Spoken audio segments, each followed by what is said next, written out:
The moon hung like a judge's eye over Shadowpine territory, cold and absolute. Alara Thorne stood barefoot on the ceremonial stone, granite cutting into her soles with each shallow breath.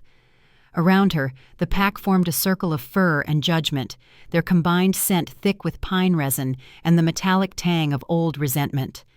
This was supposed to be sacred.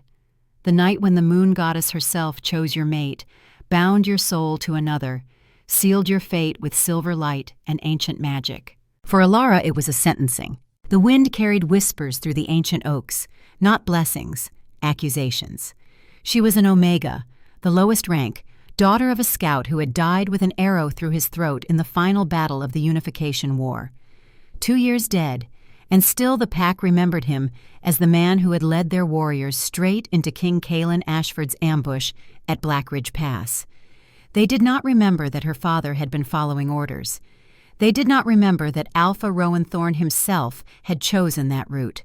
They remembered only that Thomas Thorne had been the scout, and Thomas Thorne's information had gotten 63 Shadowpine warriors killed. The pack did not forgive. They simply made his daughter pay in 1,000 small cruelties. Alara had learned to become invisible, to read a room the way her father had read terrain, marking threats and safe passages, finding the paths that let you survive another day. She had survived the war as an orphaned Omega by staying silent, by making herself small, by understanding that power was not about strength, but about knowing when to move and when to stay perfectly, utterly still. Tonight required movement. Across the circle, Garrett Thorne waited. He was 24, golden-haired and broad-shouldered, everything a pack valued in its future alpha. He stood with the easy confidence of a man who had never questioned his place in the world, never doubted that what he wanted would be given. His father, Alpha Rowan, stood beside him with arms crossed and gray-streaked beard bristling with provincial pride. The Thornes had ruled Shadowpine for 6 generations.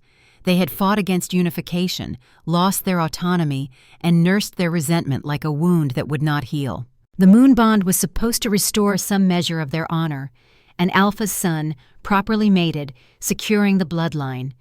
It did not matter that the Omega in question had no choice.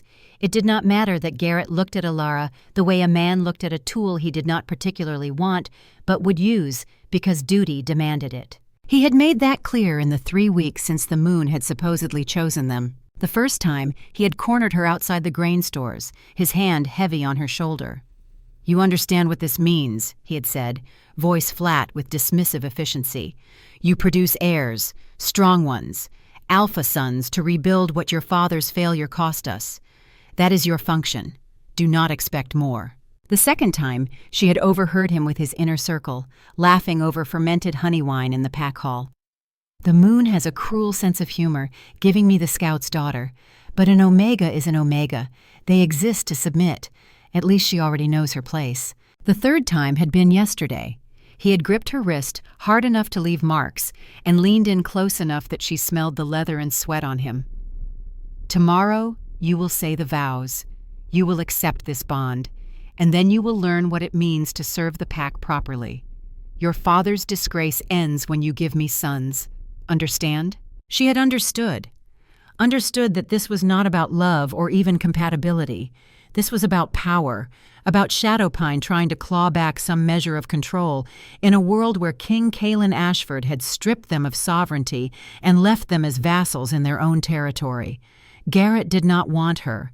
He wanted heirs who would carry the Thorne name forward, who would remember that once, before the Butcher King had conquered them all, Shadowpine had been free. Alara would be the vessel for that remembering, the tool for that rebuilding.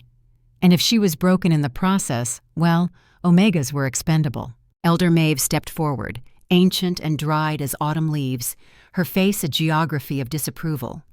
She carried a ceremonial bowl filled with water blessed under the full moon, its surface reflecting the sky like a mirror. The pack fell silent. This was the moment, the ritual that had bound mates for 1,000 years. "Garrett Thorne, son of Alpha Rowan, born under the Wolf Star." Elder Maeve's voice cracked across the clearing like breaking ice.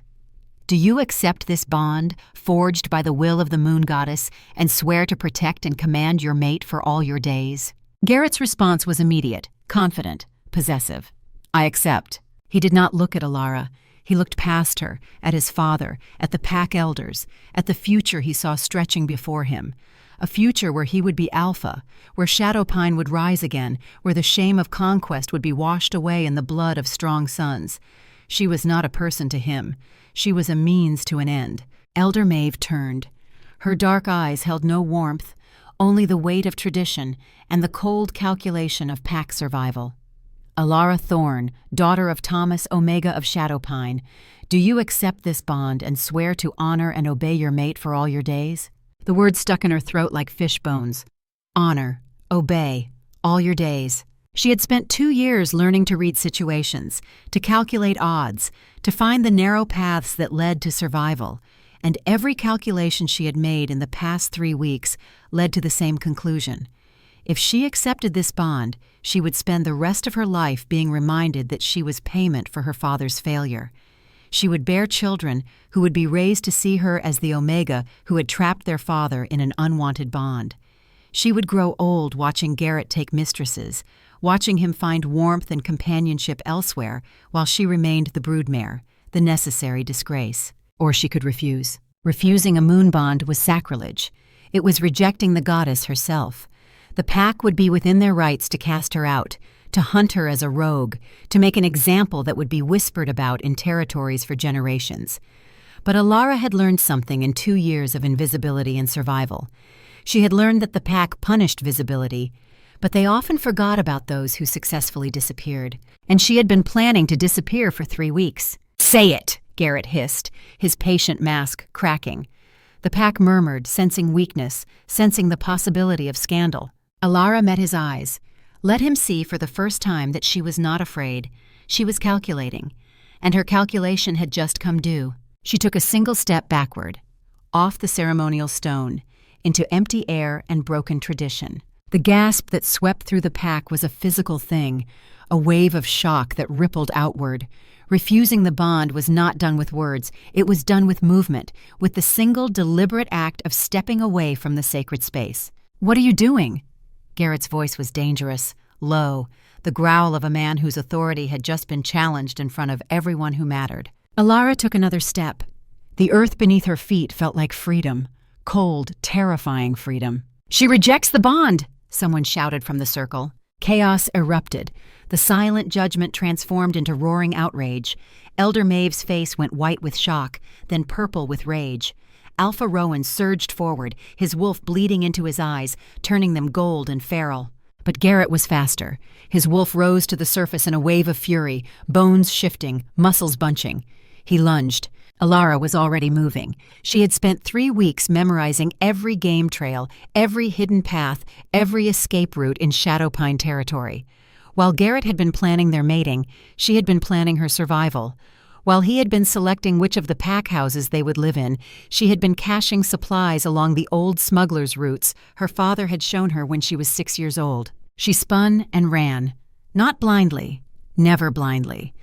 Along the path she had walked 17 times in the past 3 weeks, memorizing every route, every stone, every low-hanging branch. The coarse ceremonial gown tangled around her legs, and she ripped at it, tearing the cheap fabric away in strips, sacrificing modesty for speed. Behind her, Garrett's howl split the night. It was followed by Alpha Rowan's deeper, more authoritative command. "Bring her back. Make an example." The hunt was on. Alara ran the way her father had taught her, not like a wolf, all speed and power, like a scout. Using terrain, using darkness, using every advantage the landscape offered. She knew these woods, had grown up in their shadows. The pack warriors were faster, stronger, better in every way that mattered in direct confrontation. But she was not seeking confrontation. She was seeking the one thing she had always been good at. Disappearing. Branches whipped her face, thorns tore at her arms and the remains of her dress. Her lungs burned with each gasping breath. Behind her she could hear them. The heavy rhythm of paws hitting earth, the crack of breaking branches, the hunting calls that meant they had her scent. She pushed the panic down, locked it away in the same place she had locked away 2 years of humiliation.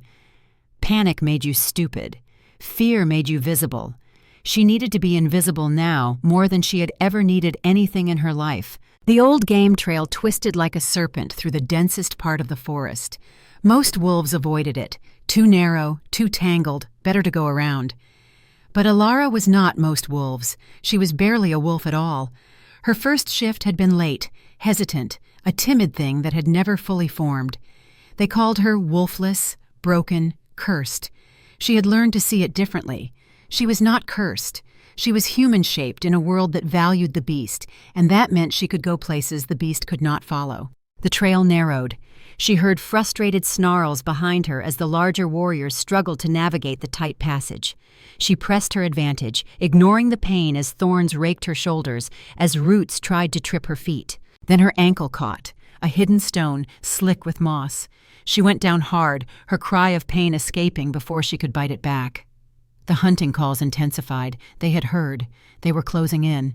"Get up, get up, get up!" She forced herself to her feet, testing the ankle. It held, barely, screaming with each step, but functional. Ahead, through the curtain of ancient ivy, she saw it.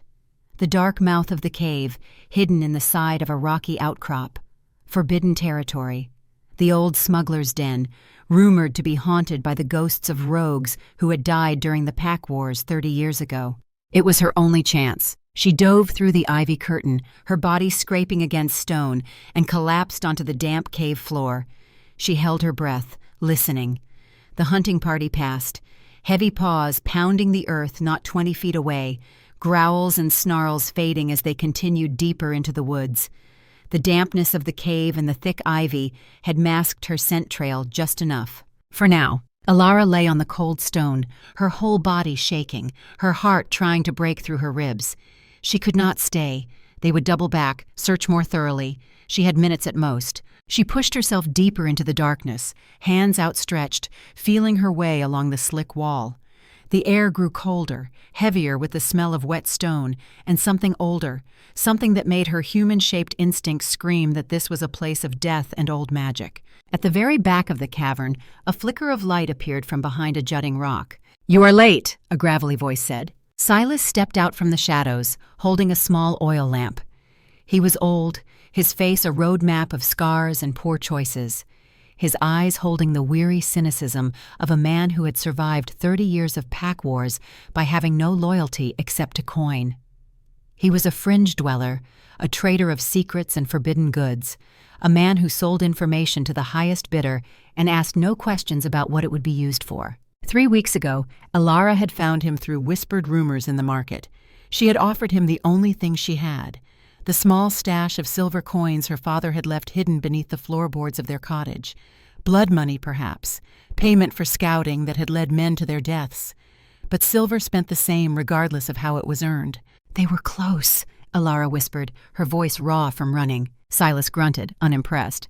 "They are always close. Do you have it?" Alara's numb fingers fumbled with the hidden pocket she had sewn into the ceremonial dress. She pulled out the small object she had carried next to her skin for 3 weeks. A ring. Simple iron, worn smooth, engraved with her father's initials. The only thing she had left of him. The only thing worth anything. She held it out. "This is the rest of the payment, as agreed." Silas examined the ring in the lamplight, testing the metal with his teeth, nodding slowly. "Iron. Good weight. Acceptable." He reached into his leather satchel and withdrew a folded parchment. It was old, the edges yellowed and brittle, the wax seal at the bottom cracked but intact. A marriage contract, ancient and unforgiving, written in the formal language of the old laws, from a time when alliances were sealed with faceless vows and bloodlines were currency. "He agreed?" Alara asked, her voice barely carrying in the cold air of the cave. Silas's expression did not change. The client's needs were specific. A bride with no allegiances, no family to make demands, no pact to seek vengeance if she displeases him. You match the requirements precisely. The words were blunt, devoid of comfort or pretense. Silas was not helping her escape because he cared. He was filling an order. She was a product being delivered. The fact that she was also a desperate woman fleeing an unwanted bond was incidental to the transaction. "Who is he?" Alara pressed. "You said a lord from the Northern Territories. What else?" Silas smiled, and it was not a pleasant expression. "The contract guarantees your safety and status. What more do you need to know? You are trading one alpha for another, girl.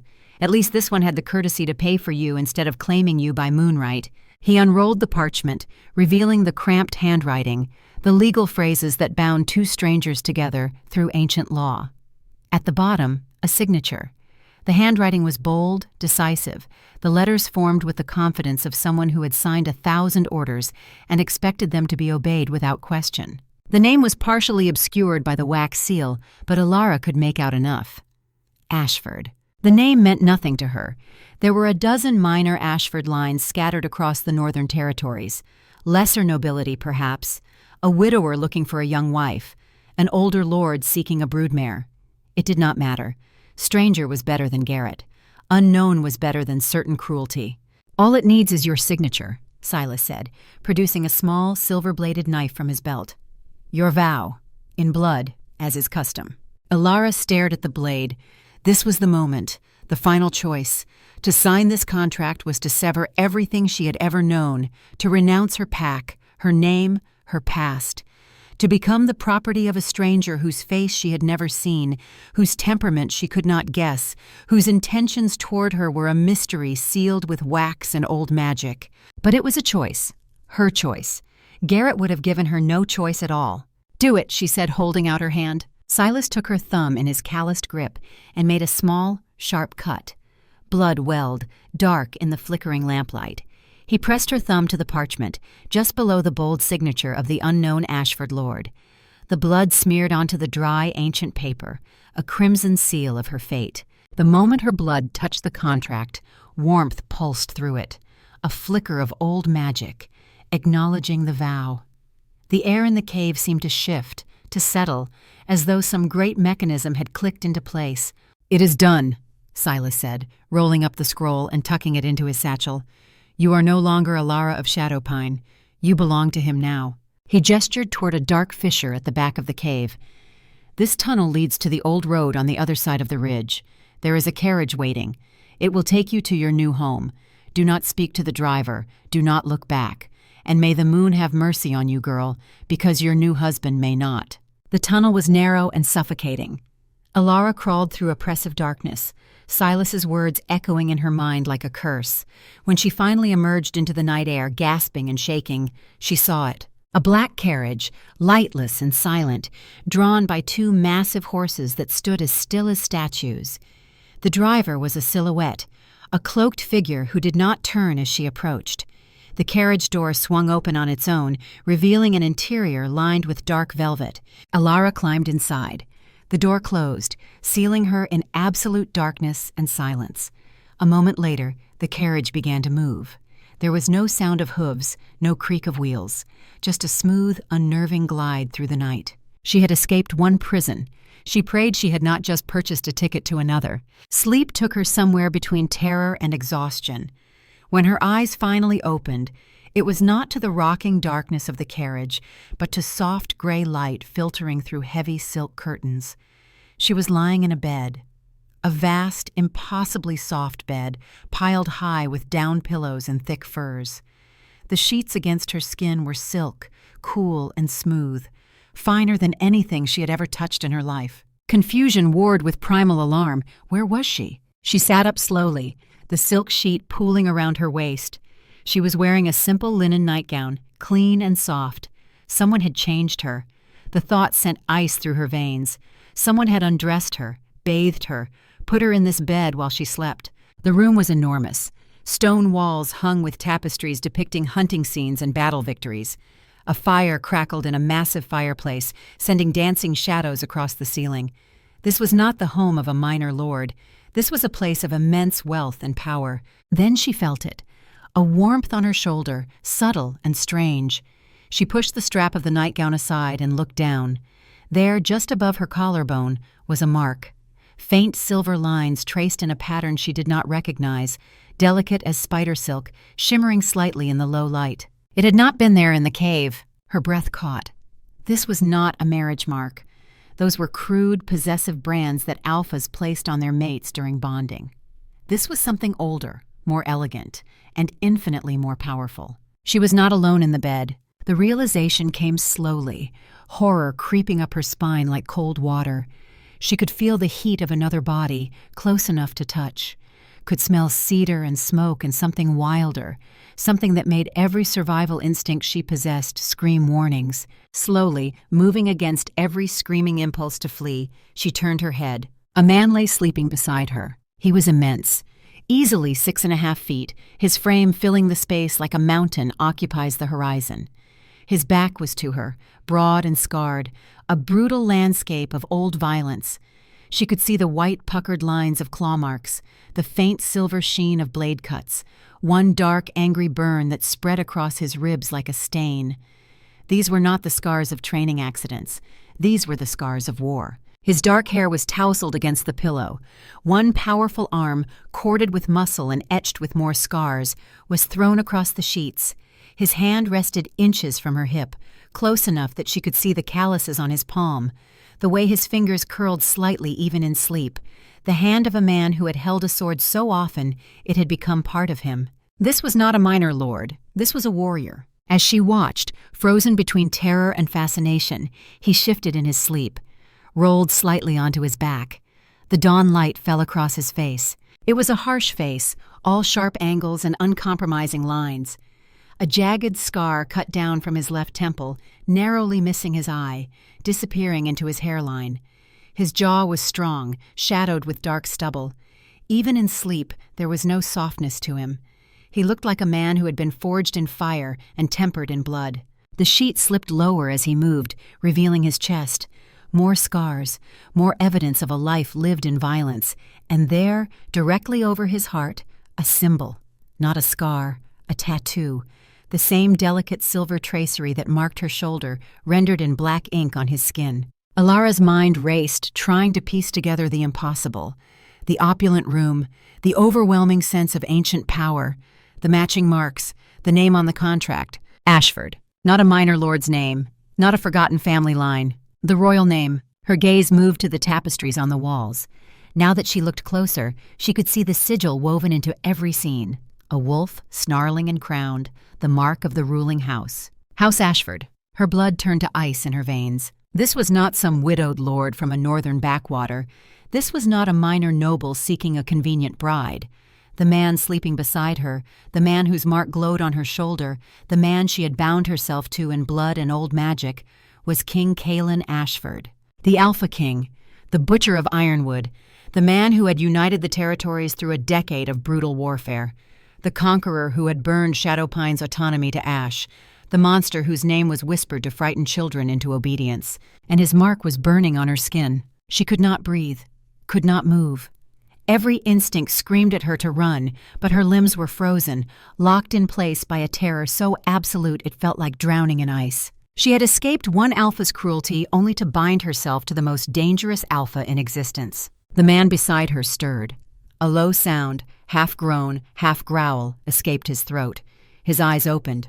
They were not the color she expected, not cold gray or black like winter storms. They were amber, molten amber, like the heart of a flame. And they were exhausted, ancient, filled with a weariness that seemed to go beyond years, beyond decades, into some realm of bone-deep fatigue that had no name. He looked at her. There was no surprise in his gaze, no confusion. He looked at her as if he had known exactly where she was, as if he had been aware of her presence the entire time. "Welcome home, my queen," he said.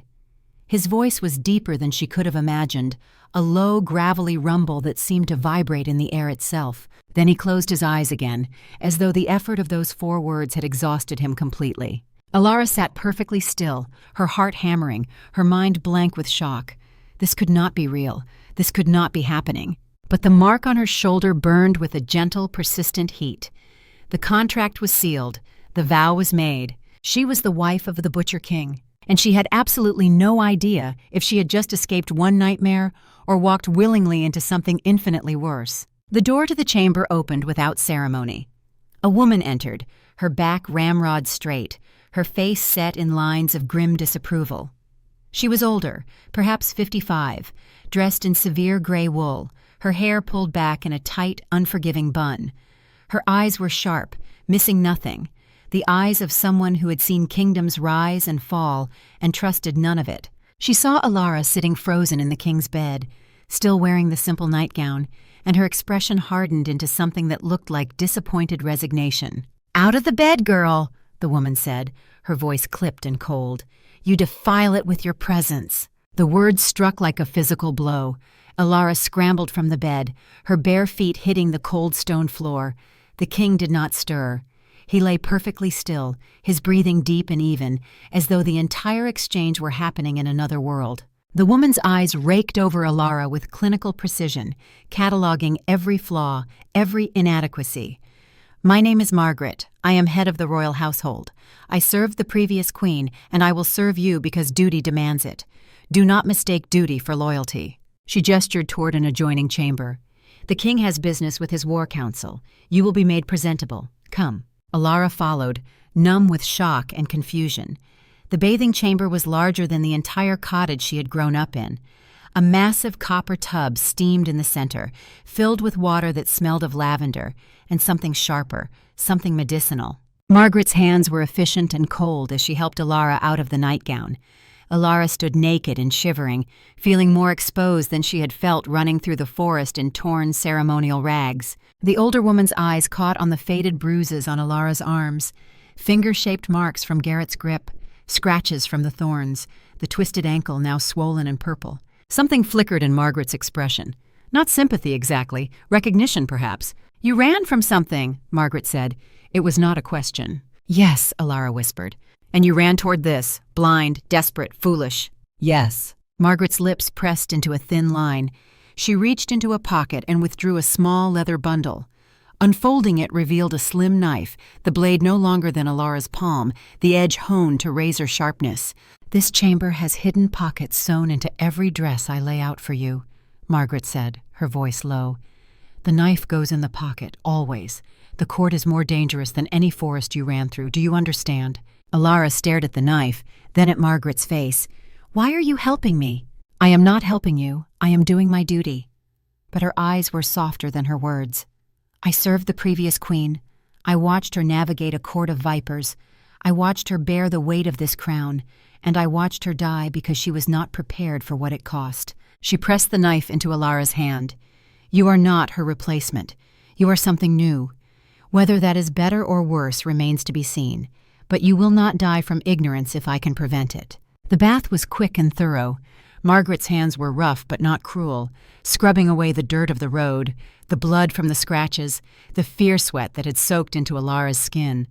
When it was done, she was wrapped in thick towels and led back to the main chamber. A dress had been laid out on the bed, not silk or velvet, but practical wool.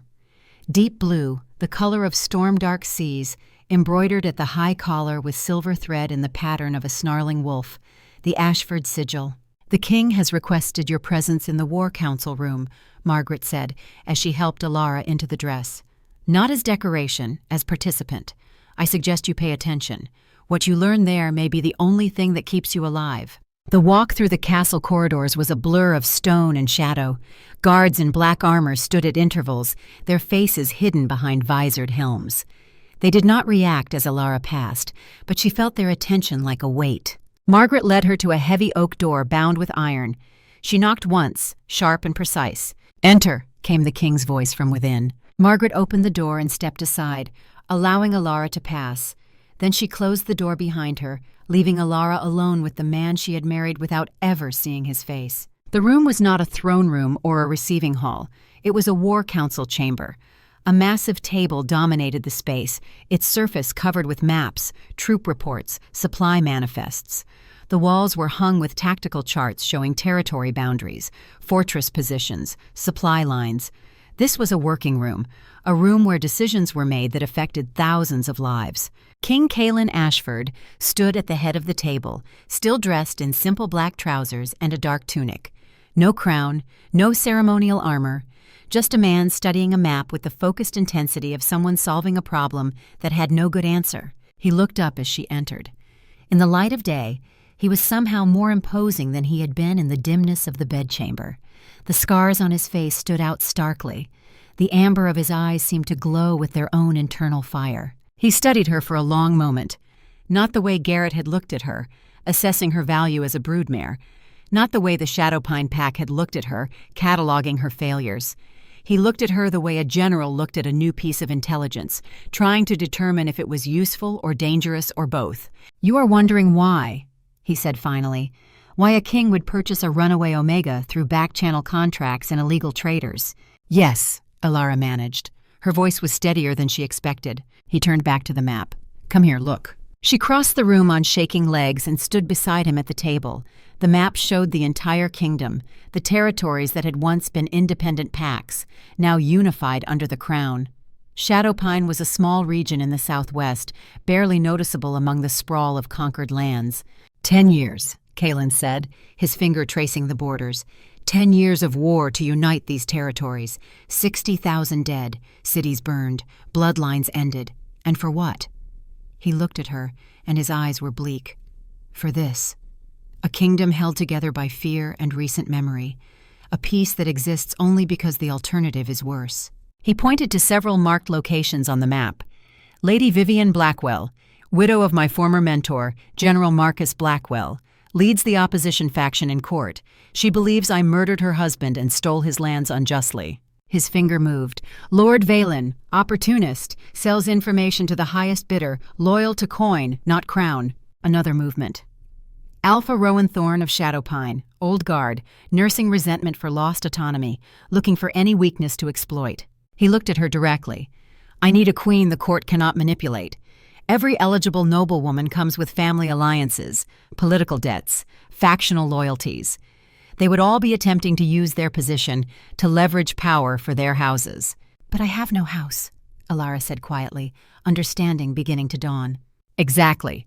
You have no family to make demands, no pact to seek vengeance if you are mistreated, no political capital to spend. You are... He paused, choosing words carefully. You are a blank piece on the board, valuable precisely because you owe nothing to anyone. Except you, Alara said. I owe you everything. A faint, bitter smile touched his lips. Yes, which is why you will do what I ask, not out of love or loyalty, but out of necessity. You need my protection from the pack you fled.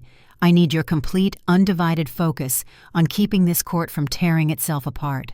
He moved around the table, putting space between them. The marriage contract was legitimate, ancient law properly executed. The mark you carry is the moon's acknowledgement of the bond. I did not create it. I simply invoked the right laws to make it manifest. What do you want from me?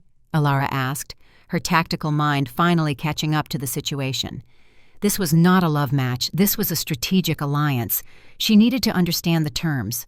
I want you to survive the court, Kalen said bluntly. I want you to make them underestimate you while you learn everything about them. Their alliances, their weaknesses, their secrets. You are my intelligence asset now. A scout, like your father. The mention of her father made her flinch. Kalen noticed. I knew Thomas Thorne, he said quietly. He was a good scout. He followed the orders I gave to Alpha Rowan. The ambush at Blackridge Pass was not his failure. It was Rowan's, for choosing that route against Thomas's advice. Your father tried to save his warriors. He died trying. The words hit Alara like a physical blow. 2 years she had carried the weight of her father's supposed failure. 2 years of the pack's blame, and all of it had been a lie. Why didn't you tell them? She whispered. Because I needed Rowan pacified, not vindicated. I needed Shadowpine to believe their loss was their fault, not mine. War is not about truth, girl. It is about what truth you need people to believe. He was a monster. A calculating, ruthless monster who had let her father's name be destroyed to serve his strategic ends. But he was also honest about it. There was something almost respectful in that honesty. The court gathers tonight, Kalen continued, his voice returning to that flat, authoritative tone. A feast to present my new queen. They will test you. They will insult you. They will try to break you in 100 subtle ways. You will not break. You will observe. You will remember. And tomorrow, you will tell me everything you learned.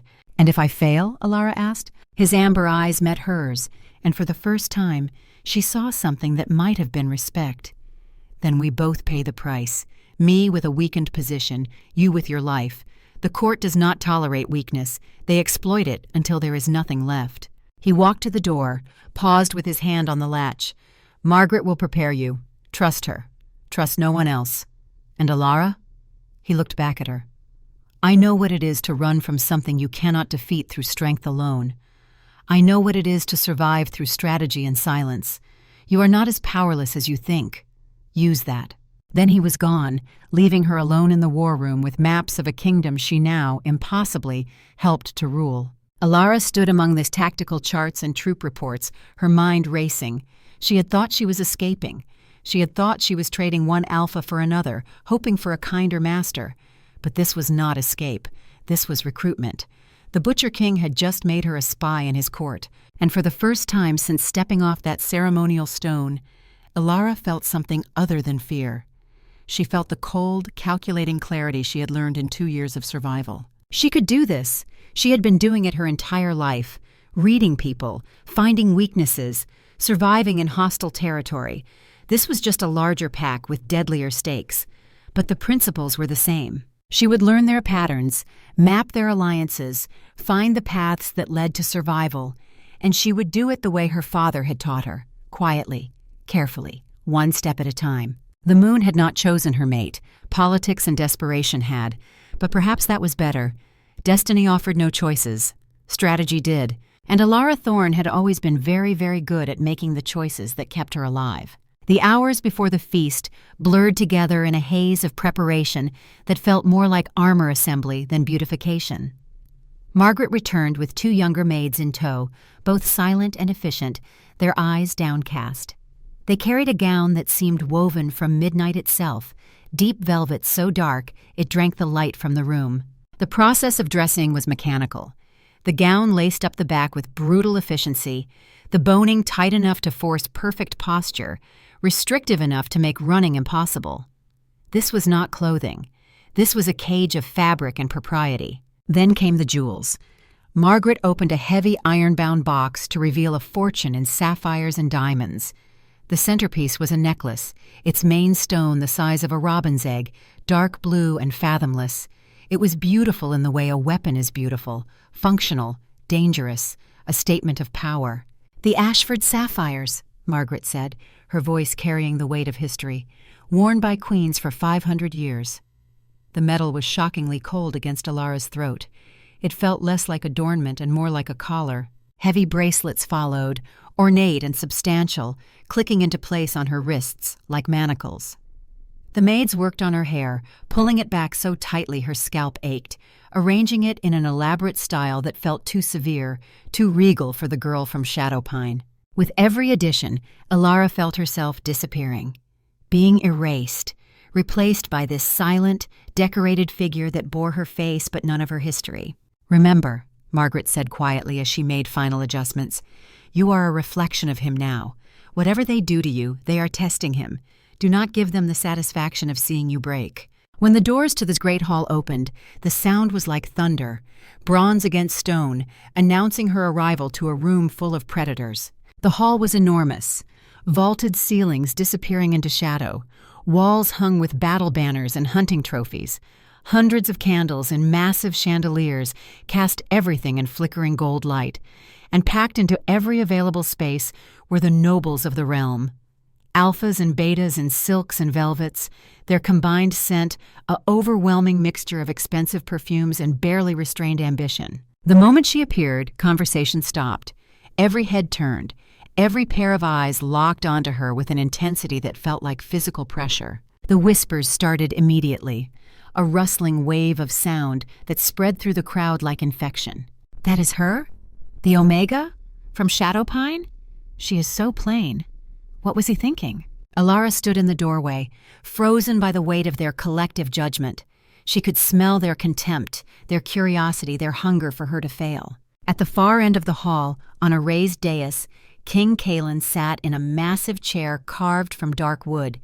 He was dressed in black leather and dark wool, a simple circlet of iron his only crown. He did not smile, did not offer reassurance. He simply watched her with those amber eyes, waiting to see if she would fold or hold. She had to walk the length of this hall, through this gauntlet of hostile nobility, and take her place at his side. Her feet would not move. Then she heard Margaret's voice in her head. "You are a scout. You read terrain. You find the path." Alara took a breath, lifted her chin, and began to walk. Every step felt like walking through deep water. The nobles did not part for her. They made her navigate through them, forcing her to slip between conversations, to brush past expensive silks, to feel their presence like a wall. The comments continued, just loud enough for her to hear. Poor thing, she has no idea what she has walked into. How long do you think she will last? An Omega Queen, what is the kingdom coming to? Halfway down the hall, a woman stepped directly into her path. She was beautiful, with sharp, intelligent eyes and hair like burnished copper. She wore a gown the color of fresh blood, and a magnificent ruby glittered at her throat. Lady Vivian Blackwell. Your Majesty, Vivian said, her curtsy deep and fluid, but her eyes were cold as winter ice. The court is enchanted to finally meet the king's choice. It was not a compliment, it was a challenge. Every noble within earshot was watching to see how Alara would respond. Alara had learned in Shadowpine that sometimes the best response to a challenge was to not engage.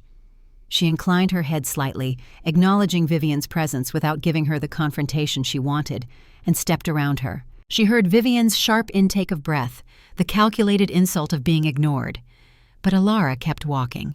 She reached the dais, climbed the steps, and came to stand beside Kaelin's throne. He looked up at her, and something that might have been approval flickered in his eyes. Well done, he murmured, so quietly only she could hear. The feast began. Nobles approached the dais in a steady stream, offering formal congratulations that were really assessments, compliments that were really warnings. Alara stood silent, as Kaelin had instructed, nodding when appropriate, her face a careful mask. She watched them, learned them, saw how they grouped themselves. The military commanders who stood close together, scarred and watchful. The older nobles who clustered around Vivian, whispering. The merchants and minor lords who floated between groups, seeking advantage. The court was not a unified entity. It was a collection of factions, each with their own agenda, held together by fear of the king and hunger for the scraps of power he distributed. Food was brought, rich meats and honeyed fruits and wines that smelled of summer and promises. Alara forced herself to eat, though her stomach was a knot of anxiety. Then Vivian approached the dais again, this time with a smile that was all teeth. Your Majesty, she addressed Kaelin directly, her voice carrying across the suddenly quiet hall. The kingdom rejoices in your happiness. We have all prayed for the curse to be managed. She let the word hang in the air. Curse. Every noble in range heard it. The thing they were not supposed to mention. The king's affliction. His weakness. Kaelin's expression did not change. The moon has provided, Lady Blackwell. Of course, Vivian purred, though some of us wonder. She turned her sharp gaze to Alara. How can an Omega, who could not anchor her own wolf, possibly anchor a king? The question landed like a blade. The hall went silent. This was the moment, the direct challenge. Every eye was on Alara, waiting to see if she would crumble. Alara looked at Vivian, really looked at her, saw past the expensive gown and the perfect composure, saw the grief in the set of her shoulders, the rage in the tightness around her eyes. This woman had lost her husband, her position, her future, and she was fighting with the only weapons she had left, words and social warfare. Lady Blackwell raises a valid concern, Alara said quietly, her voice carried in the silence. Perhaps His Majesty could explain his strategic reasoning. She had just deflected the attack back to Kaelin, refused to take the bait, let him answer the challenge. A ripple of surprise went through the court. That was not what they had expected. Kaelin looked at Alara, and she saw the flash of something that might have been respect. Then he turned to Vivian. Succession security comes from stability, not bloodline, he said, his voice carrying the weight of absolute authority. The kingdom does not need another ambitious family vying for the throne. It needs peace. It needs administration. It needs a queen who owes her position to service, not inheritance. The implication was clear. Vivian's family had been contenders for power. Now they were neutralized. Vivian's face went pale, then flushed with barely contained fury. She had been publicly reminded of her fall from grace, but she was too practiced to let it show beyond that momentary flush. Of course, Your Majesty, she said through gritted teeth. She curtsied and retreated. But the challenge had been issued, and everyone in the court had seen that the new queen was not a helpless pawn. The feast continued. More nobles approached, more tests, but now they were more cautious. Alara had shown she would not be broken by the first assault. As the evening wore on, Alara felt exhaustion creeping in. The weight of the gown, the suffocating attention, the constant vigilance. She swayed slightly. Kaelin's hand was suddenly on her arm, steadying her. His touch was warm, grounding. "We are leaving," he announced to the court. "The queen is tired." No one argued? No one dared? He led her from the hall, his hand on the small of her back, a possessive gesture that was also somehow protective. The nobles parted for them, bowing and curtsying, but Alara could feel their eyes boring into her back. They walked in silence through the corridors. When they reached the royal chambers, Kaelin held the door open for her, then closed it behind them. The moment they were alone, he released her, stepped back, gave her space. "You did better than I expected," he said. "That is not much of a compliment," Alara replied. Her voice was shaking now that the adrenaline was fading. "It is the truth. Many would have broken under Vivienne's first attack. You turned it into a strategic retreat." He walked to the fire, staring into the flames. His shoulders were tight, his whole body radiating a tension that seemed to vibrate in the air itself. "What you saw tonight is the court on its best behavior," he said quietly. "They were testing you, yes, but they were also watching me, waiting to see if I would defend you, if I would claim you publicly." "And did you?" Alara asked. "What do you think?" She thought about his hand on her back, his public statement about her value, his strategic positioning. "Yes, you claimed me. You made me a piece they have to account for." "Good." He turned to face her. "Now comes the harder part." Before she could ask what he meant, his whole body went rigid. His eyes widened, the amber bleeding into something darker, something feral. "No," he whispered, "not now." Then he collapsed. Not falling so much as buckling, his knees hitting the floor hard. His hands went to his head, fingers digging into his temples. Alara stood frozen. This was it. The curse. The thing Vivienne had mentioned. The weakness he carried. Kaelin's breathing was ragged, harsh. His whole body was shaking. "Get out," he managed through gritted teeth. "Get out now, I cannot. I will hurt you." But Alara did not move. She watched him, saw the way he was curling into himself, fighting something invisible, something internal. This was not a beast rising to attack. This was a man drowning in his own mind. She had seen this before. In Shadowpine, in the veterans who had survived the war but could not escape it. The ones who woke screaming, who saw enemies in shadows, who lived inside their memories more than their present. "Kaelin," she said quietly, "what do you see?" "Fire," he gasped. "Smoke. Burning. They are screaming. The children are screaming, and I ordered it. I had to. Had to cut the supply lines, had to end the war. But they are still screaming. Ironwood." He was seeing Ironwood, the massacre that had broken the back of the rebellion and broken something in him. Alara knelt in front of him, careful not to touch. "Commander," she said, her voice firm. Military language, the thing that had cut through his chaos in the cave. "Report. What is your position?" His eyes snapped to hers, confused, disoriented, but focused on her voice. "Report," she repeated. Royal Chambers, King's Quarter." The words were automatic. "Training." "Status of threat?" "No. No immediate threat."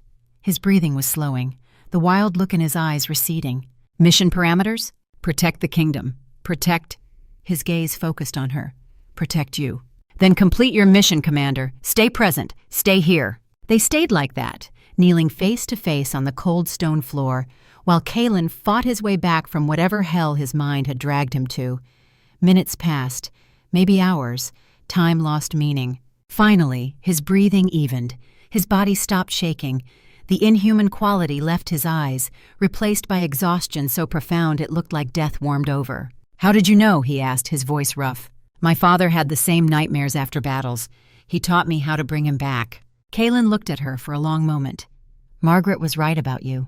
"What did she say?"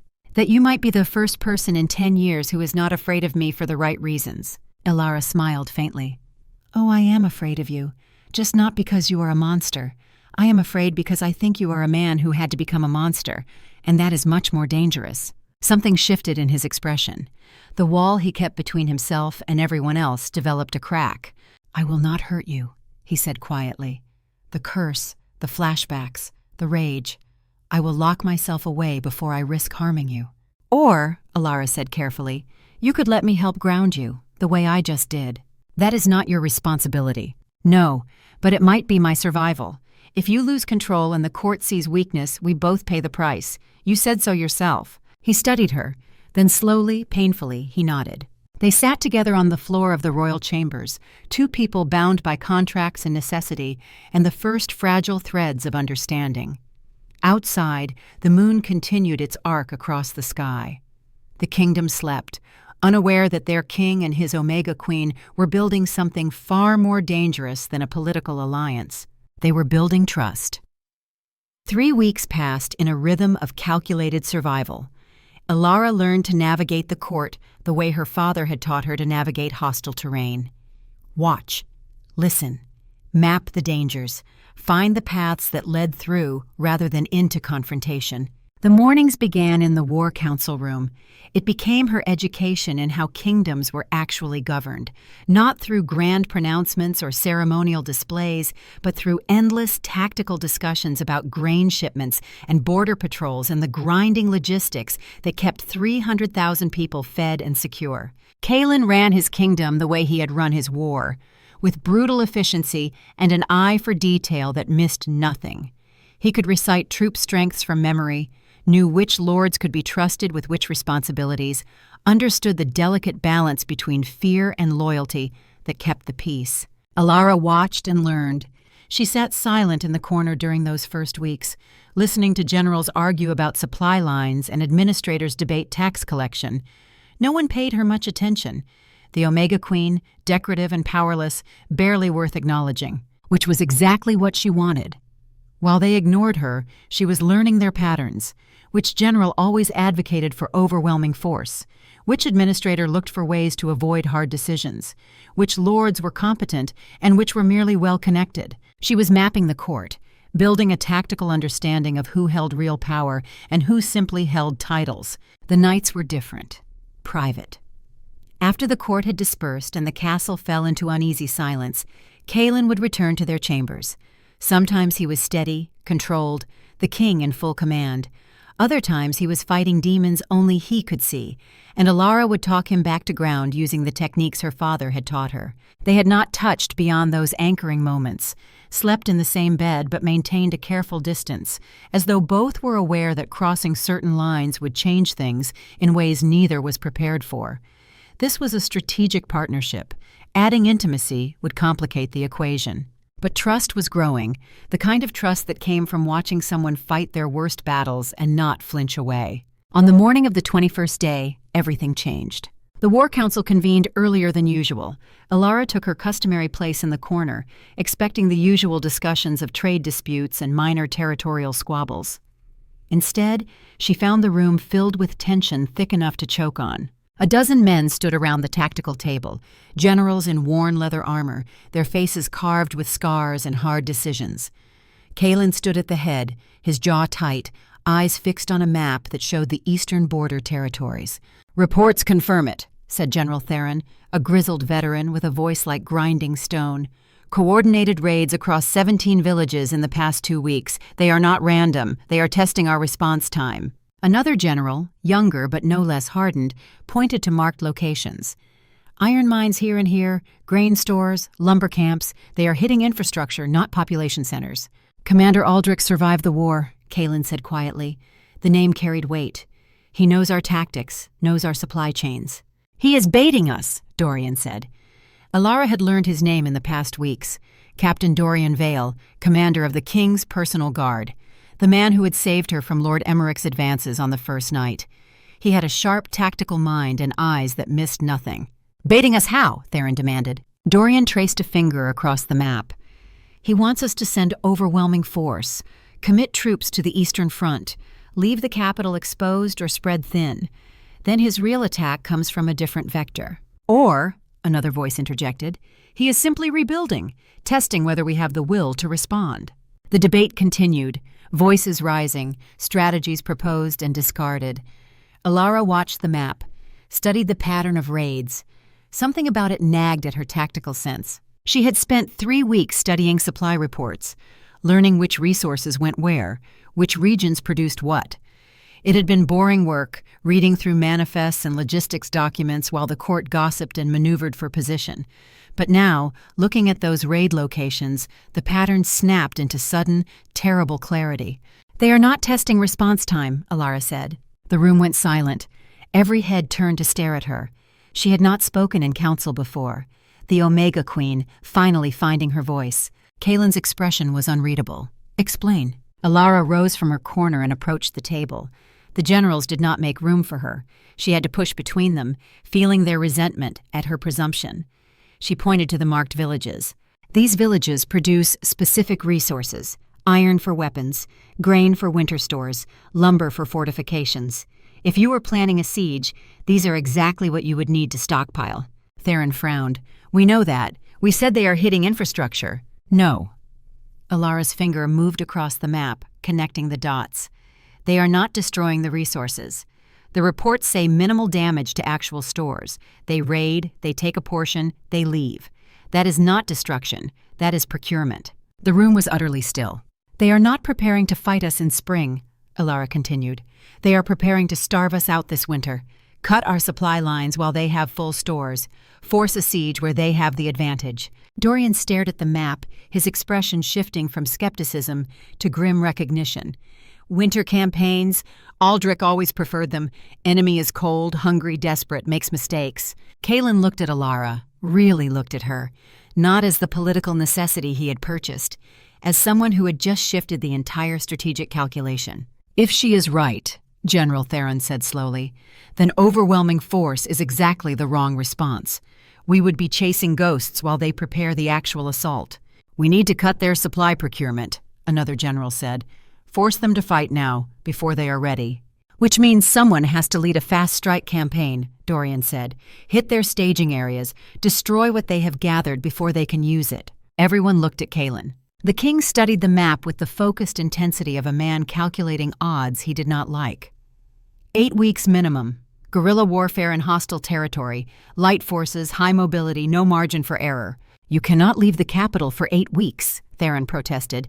"The court will tear itself apart." "Then we leave someone in command who can hold it together."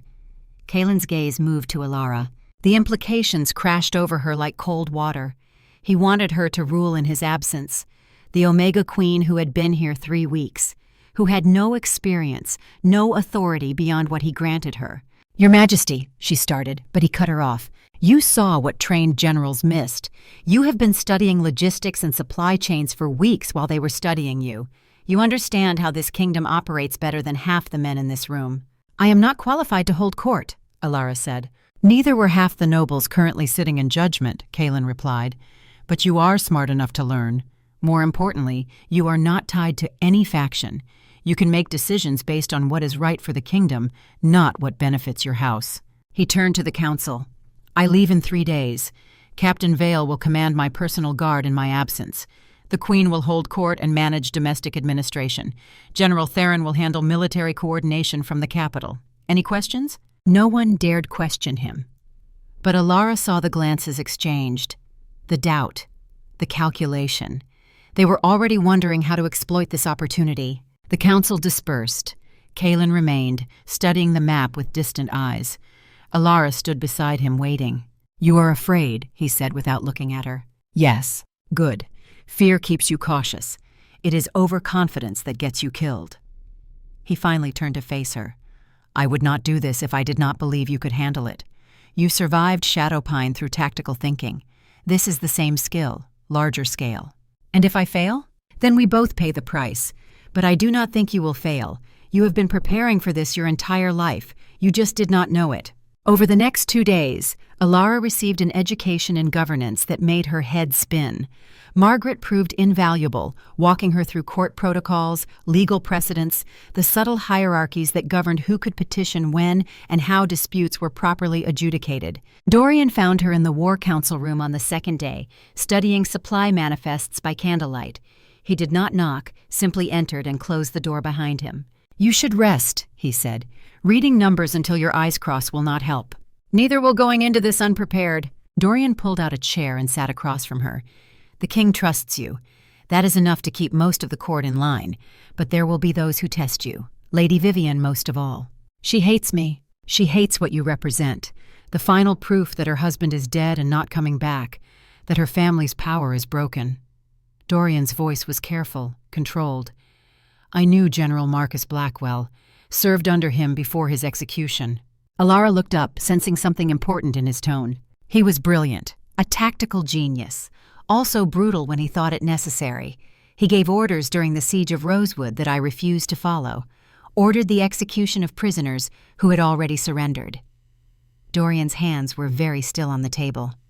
I was court-martialed for disobedience, sentenced to death. But you are alive.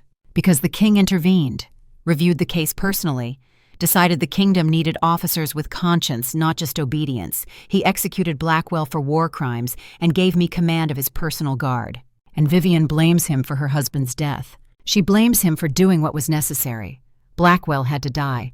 His crimes were undeniable. But the king also seized the family estates, redistributed them to loyalists. He could have executed Blackwell and left the family intact. Instead, he destroyed them completely. Dorian met her eyes. You need to understand. The king is capable of great mercy and terrible ruthlessness, often in service of the same goal. He saved my life because he needed moral officers. He destroyed the Blackwell family because he needed to send a message about the cost of war crimes. Both were strategic decisions. Why are you telling me this? Because when you hold court, people will bring you problems that have no good answers. Vivian might be one of them. And you need to understand that sometimes justice and cruelty look exactly the same. He stood. The king fights on the border for 8 weeks. You fight here, different battlefield, same stakes. Court factions are like enemy units. Map their alliances, find their weaknesses. Do not think of yourself as a queen. Think of yourself as a scout in hostile territory. Like my father, Alara said softly. Exactly like your father. He would be proud of you. Dorian paused at the door. I owe the king my life, which means I owe you my loyalty. If you need anything, send word. I may be commanding guards, but I am also watching your back. The departure happened at dawn. The courtyard filled with 3,000 men, light cavalry and scouts, the mobile force needed for rapid strikes. They would live off the land, hit hard and fast, give the enemy no time to consolidate. Kaelin stood in full armor for the first time since Alara had known him. Black plate chased with silver, practical and deadly, designed for function, not ceremony. A long sword hung at his hip, the leather grip worn smooth from use. He found her in the crowd, no private goodbye. Everything they did was public now, a performance for the watching court. He took her hand, spoke loud enough for everyone to hear. I leave my kingdom in capable hands. Disobey her at your peril. It was a political statement, a declaration that she held his full authority. But his thumb brushed across her knuckles, a private gesture in a public moment, a reminder that this was not just strategy. Then he mounted his warhorse and rode out, 3,000 men at his back, and Alara was alone with a court full of vipers and no idea if she could survive the next 8 weeks. The first week was a test of endurance.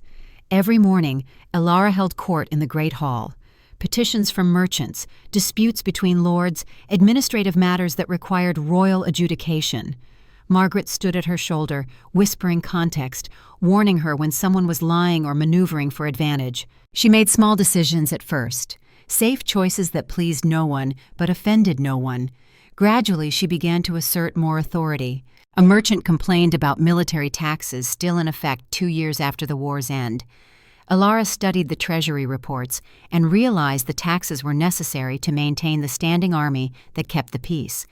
But she also saw that new nobility, those who had earned titles in the war, paid lower rates than old families. Her decree was simple: progressive taxation. The wealthiest paid more, regardless of whether their titles were old or new. The loyalist generals protested. We earned our wealth through service. Then you can afford to serve again, Alara replied. It was a gamble. She had just challenged the men who formed Kaelin's power base. But she had also shown the old guard that she was not simply a puppet of loyalist interests. The room went silent.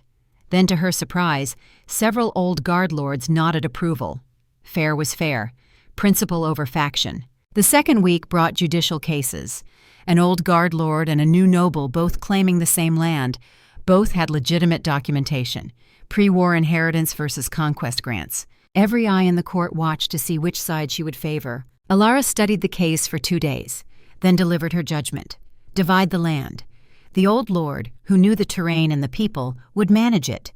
The new noble would receive half the profits, force them to cooperate instead of creating a winner and loser who would nurse resentment. It was not a perfect solution, but it was a fair one. and fairness, she was learning, mattered more than absolute victory. Vivienne attended every session, watched with those sharp, calculating eyes, never challenged directly, but her presence was a constant reminder that opposition waited for any sign of weakness. On the 15th day, a servant delivered a letter to Alara's private chambers, unmarked, sealed with plain wax. Inside, a single page covered in neat, precise handwriting. Your Majesty, you have shown surprising competence in your first weeks of administration, fair judgments that serve the kingdom rather than faction. This is commendable. But you should understand the full context of the world you now inhabit. General Marcus Blackwell was executed for war crimes. This is true. His orders at Rosewood were brutal and arguably unnecessary. But the king did not simply execute him. He seized all Blackwell estates, every holding, every source of income, redistributed them to loyalists as rewards for service. Lady Vivienne's son, 15 years old, was stripped of his inheritance and made dependent on crown charity. The law required execution for Blackwell's crimes. It did not require destruction of his family. Ask yourself, was this justice? Or was it conquest wearing justice's face? Ask yourself what this says about the man you serve. An interested observer. Alara read the letter 3 times. Her hands were shaking. This was dangerous. Someone with access to detailed historical records. Someone who knew enough to undermine her faith in Kaelin while appearing to simply provide context. She brought it to Margaret. The old woman read it, her face impassive. Then she walked to the fireplace and held the letter over the flames. Do you want to burn it, or do you want the truth? The truth. Margaret set the letter down. Everything in this letter is factually accurate. General Blackwell did commit war crimes at Rosewood. The king did execute him and seize his estates. Lady Vivienne's son did lose everything. So it is true. Kaelin destroyed them beyond what justice required. Yes, Margaret's voice was steady. And I still serve him. Do you know why? Alara waited. My son died at Ironwood. He was 16, a conscript from a farming village. He died because General Blackwell gave the order to burn that town, to cut enemy supply lines regardless of civilian casualties. Blackwell's order killed 800 people, including my son. Margaret's hands were very still, but her eyes held decades of grief. The king executed Blackwell for war crimes, seized his estates and distributed them to war widows and veterans' families. My pension comes from Blackwell's former lands. The school in my son's village was built with Blackwell money. That does not make it just, Alara said quietly. No, it makes it strategic. Blackwell's punishment sent a message. After his execution, no other commander gave orders like Rosewood or Ironwood. Civilian casualties dropped, not because generals became moral, but because they feared the king's judgment. Margaret picked up the letter again. Was it just? Probably not. Was it necessary? I believe so. Fewer mothers lost sons after Blackwell died. Is that worth the destruction of his family? I do not know. But I know that every day I choose to serve the king who killed the man who killed my son, even knowing he is capable of great cruelty in service of greater good. She handed the letters back to Alara. You must make your own choice about what you can live with, but understand that in war, in governance, there are rarely pure choices, only lesser evils and calculated costs. Alara burned the letter, but its words stayed with her. On the 20th day, horns sounded at the castle gates, riders approaching under a banner of truce. Alara stood in the throne room, Dorian at her side, as the great doors opened to admit the delegation. Alpha Rowan Thorne entered first. He looked older than she remembered, grayer, wearier.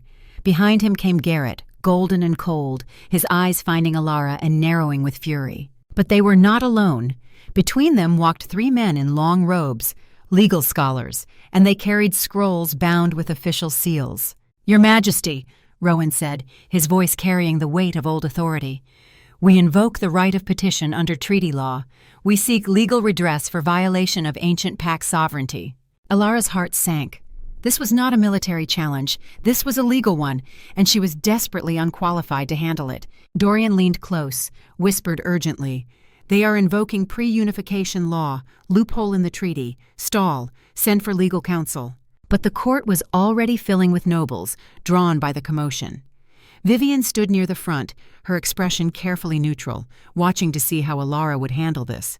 If she delayed, it would look like weakness, like she could not handle a legal challenge without the king to protect her. "State your grievance," Alara said, her voice steadier than she felt. One of the legal scholars stepped forward, unrolling a scroll. Under the Treaty of Unification, Article 7, Clause 3, internal pack law remains sovereign in matters of moon bonds and mate selection where said bonds were witnessed by pack elders prior to unification. Alara's blood went cold. She understood where this was going. The scholar continued. The bond between Garrett Thorne and Alara Thorne was witnessed by Shadowpine pack elders on the night of the bonding ceremony. The moon goddess selected them as mates. This occurred prior to the Treaty of Unification. Therefore, under the treaty that King Kaelin himself signed, the bond is legally binding and supersedes any subsequent marriage contract. She refused the bond, Dorian interjected, stepped off the ceremonial stone. That is rejection under any law. Refusal must be formally accepted by the pack, the scholar replied smoothly. Our records show no formal vote or elder decision to accept the rejection. The pack dispersed in confusion. Legal ambiguity defaults to the original moon bond. It was a trap, a legal trap that used Kaelin's own treaty against him.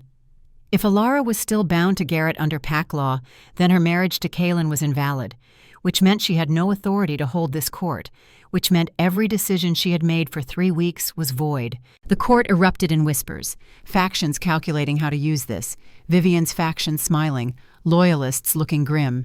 Alara stood frozen. She had no legal training, no background in treaty law. She was desperately out of her depth. Then she remembered what Dorian had said. Court factions are like enemy units. Map their alliances. Find their weaknesses. She looked at Rowan. Really looked at him. Saw not an enemy, but a desperate man trying to claw back some measure of power in a world that had stripped him of authority. This was not about Alara or Garrett. This was about Shadowpine trying to prove that the old laws still mattered. And suddenly she saw the weakness in their argument. "Elder Maeve," Alara said clearly, "you witnessed the ceremony.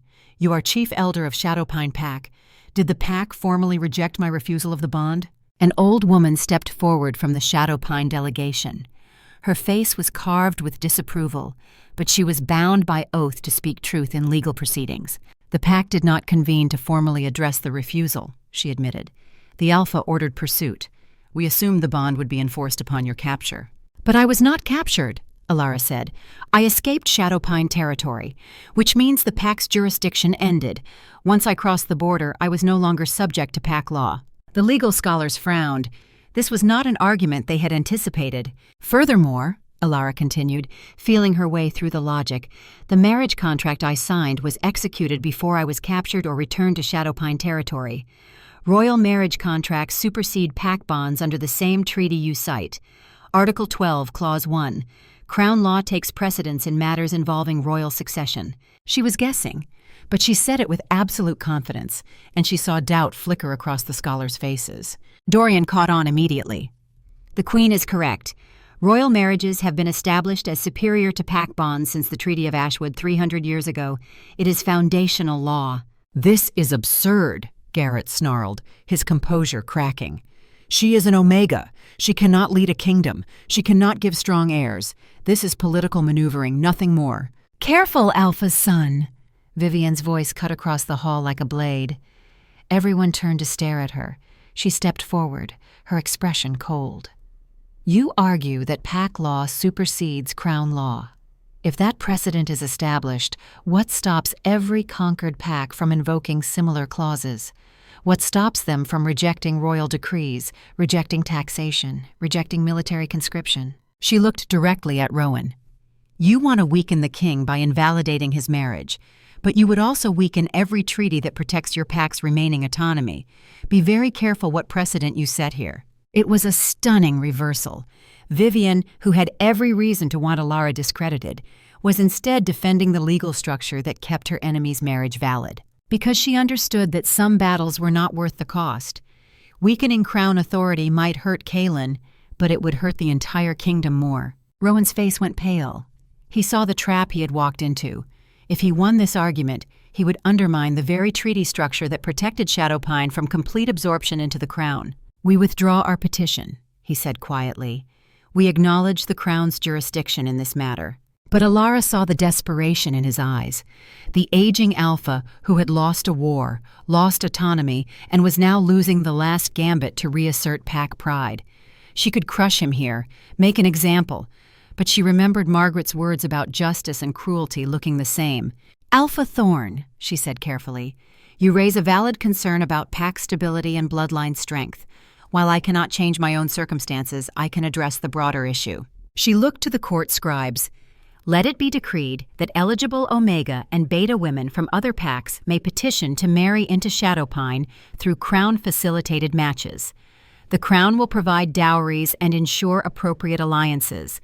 This allows Shadowpine to strengthen its bloodline through strategic marriages while maintaining Crown oversight." It was a compromise. It gave Rowan something to bring back to his pack, proof that petitioning the Crown could result in benefits rather than just punishment. And it established that Alara could be negotiated with, which made her less of a target. Rowan stared at her. Then slowly, carefully, he bowed. "The Crown is generous." As the Shadowpine delegation retreated, Vivian approached the throne. For the first time, her expression held something other than contempt. "That was well played," she said quietly. "You could have destroyed them. Instead, you found a solution that strengthened your position while giving them reason to be loyal." "I had a good teacher," Alara replied, thinking of Kaelin's tactical briefings. "Perhaps." Vivian studied her. "I came here expecting you to fail. Wanting you to fail, if I am honest. You represent everything I lost, but you are not what I expected." "What did you expect?" "A pawn, a pretty Omega for the king's bed who would be overwhelmed by the first real challenge." Vivian's smile was sharp. "Instead, I find someone who reads legal precedent and understands strategic compromise, someone who makes decisions that benefit the kingdom even when they cost her political capital." She stepped closer, lowered her voice. "I will not become your ally. I cannot. My grief is too fresh, my loss is too great, but I will stop actively undermining you. That is all I can offer." "That is enough," Alara said, and meant it. As the court dispersed, Alara returned to the royal chambers. She was exhausted. 3 weeks of constant vigilance, constant performance, constant fear of making a mistake that would cost everything. A servant was waiting with a leather courier pouch. "From the front, Your Majesty, the king's dispatch." Alara opened it with shaking hands. Inside, a letter in Kaelin's precise handwriting. "Alara, week 3 of campaign. Enemy scattered but not broken. They fight like guerrillas, hit and run, denying us decisive engagement. Frustrating work. Casualties light but morale strained. The men grow tired of chasing shadows. I find myself thinking of the court, of whether you have survived Vivian's faction, of whether I made a mistake leaving you to face that alone. The nights are hardest, the quiet when the camp settles and there is nothing to do but think. I have no anchor here. The rage comes more frequently. I manage it, but barely. Send word of how you fare. The campaign status matters less than knowing you are well. Kaelin." It was the most personal thing he had ever written to her. Not a king's report to his regent. A man's letter to someone he trusted. She wrote back immediately. "Kaelin, court is intact. Shadowpine challenged the marriage on legal grounds. I countered using treaty law and strategic compromise. Vivian has ceased active opposition. Your kingdom stands, but you should know that the distance is affecting more than your anchoring. I feel it too. The absence, the wondering if you are well. This was supposed to be strategic partnership, nothing more. I find it has become something more complex. Return safe. The kingdom needs its king, and I find I need my tactical partner more than I anticipated. Alara." She sent the letter with the courier and tried to sleep, but her mind would not quiet. Over the following weeks, letters became their lifeline. Kaelin's reports grew longer, more detailed. He described the campaign not just tactically, but emotionally. The weight of command, the burden of decisions that cost lives, the flashbacks that came more frequently without her presence to ground him. Alara found herself writing not just about court matters, but about her own struggles, the fear of making wrong choices, the loneliness of leadership, the gradual realization that she had real power now, and it terrified her. On week 5, Kaelin's letter was different. "Alara, I made a decision today that will haunt me. We cornered an enemy supply convoy, could have destroyed it completely, killed everyone, would have been justified. Instead, I offered terms: surrender the supplies, leave the region, no pursuit. They accepted. My generals think I am going soft, but I kept thinking of Ironwood, of the choices that won the war but broke something in me. I do not want to be that man anymore. I do not know if that makes me weak or wise. I wish you were here to tell me. Your grounding presence is the only thing that has ever made me feel like something other than a weapon. I miss you, not just as anchor. I miss you. Kaelin. Alara's hands trembled as she read. He was changing. The distance, the campaign, the absence of the court's expectations was allowing him to question who he had become, and he was choosing to be something other than the Butcher. She wrote back immediately. Kaelin, mercy is not weakness. It is the hardest strength. Any fool can order death. It takes courage to offer life and accept the risks that come with it. You chose to spare them because you are becoming the king the kingdom needs, not the one the war created. I am proud of you, and I miss you too. More than strategic partnership should allow. Return to me. We have much to discuss. Alara. Week 7 brought news that the campaign was successful. The enemy supply bases destroyed, their leader in retreat, the border secured. Kaelin would return within days. Alara stood in her chambers reading his final dispatch when nausea suddenly overwhelmed her. She barely made it to the basin before she was sick. Margaret appeared as if summoned, her face carefully neutral. How long has this been happening? This is the first time, Alara managed. And when was your last moon cycle? Alara froze. Counted back. 6 weeks. No, 7.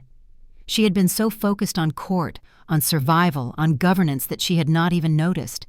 No, she whispered. No, this cannot happen now. Margaret's expression softened. I will send for the healer, but you know what she will say. The healer confirmed it an hour later. Pregnant. Early, perhaps 6 weeks along. Healthy so far. Alara sat in numb silence as the implications crashed over her. Kaelin's mother had died in childbirth. The curse, the strain of anchoring, the physical toll. He would be terrified, might even push her away to protect her. And the court. The court would see this as weakness. A pregnant Omega Queen, vulnerable, unable to govern effectively. They would circle like sharks. What do I do? Alara asked Margaret. You tell him when he returns tomorrow. You face it together, and you survive, the way you have been surviving everything else. The next day, horns announced the army's return. Alara stood in the courtyard as 3,000 men rode through the gates. They looked worn, weathered, but victorious. Minimal casualties, a successful campaign. And at their head, in battered armor and road dust, King Kaelin Ashford. His eyes found hers across the crowded courtyard. Something passed between them in that look.